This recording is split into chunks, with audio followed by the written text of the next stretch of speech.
4 Monks ने 2 सप्ताह तक बिना कुछ बोले चुपचाप ध्यान करने का निश्चय किया।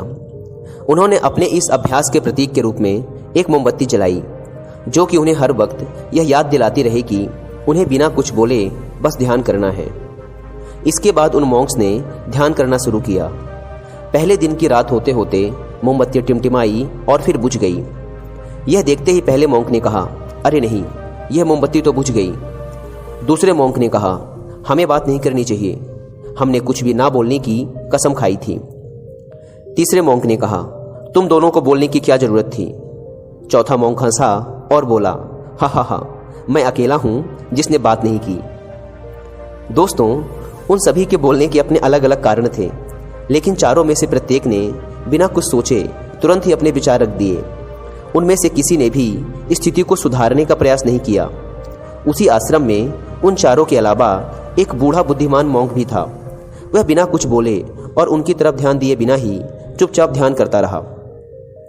इस तरह से उस बुद्धिमान मॉन्क ने बिना एक शब्द बोले उन चारों को ही उनकी गलती का एहसास करा दिया, जो कि वो चारों बोलकर भी नहीं कर पाए। बिना सोचे समझे और जरूरत से अधिक बोलने पर हमें खुद ही लोगों के सामने शर्मिंदा होना पड़ता है।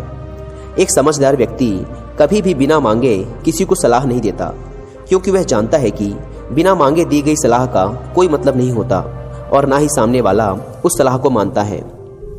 लेकिन आजकल लोगों ने अपनी प्रॉब्लम बताई नहीं कि हम उन्हें सॉल्यूशन देना शुरू कर देते हैं, जबकि 99% केसेस में जब लोग हमसे अपनी प्रॉब्लम शेयर कर रहे होते हैं तो वो हमसे कोई सॉल्यूशन नहीं सुनना चाहते, बल्कि वो तो सिर्फ ये चाहते हैं कि हम उनकी बातों को ध्यान से सुन लें, और इससे उन्हें कुछ समय के लिए शांति महसूस होती है। क्योंकि हम उन्हें जो सलाह देंगे ये उन्हें भी पता है। हर इंसान को पता होता है कि क्या सही है और क्या गलत है। इसलिए जब अगली बार हमसे कोई अपनी प्रॉब्लम शेयर करे तो हम बस उसकी बातों को ध्यान से सुने, उसे सलाह देना ना शुरू कर दें जब तक कि उसने मांगी ना हो। क्योंकि सामने वाला इंसान बस हमसे इतना ही चाहता है कि हम उसकी बातों को ध्यान से सुने और समझें।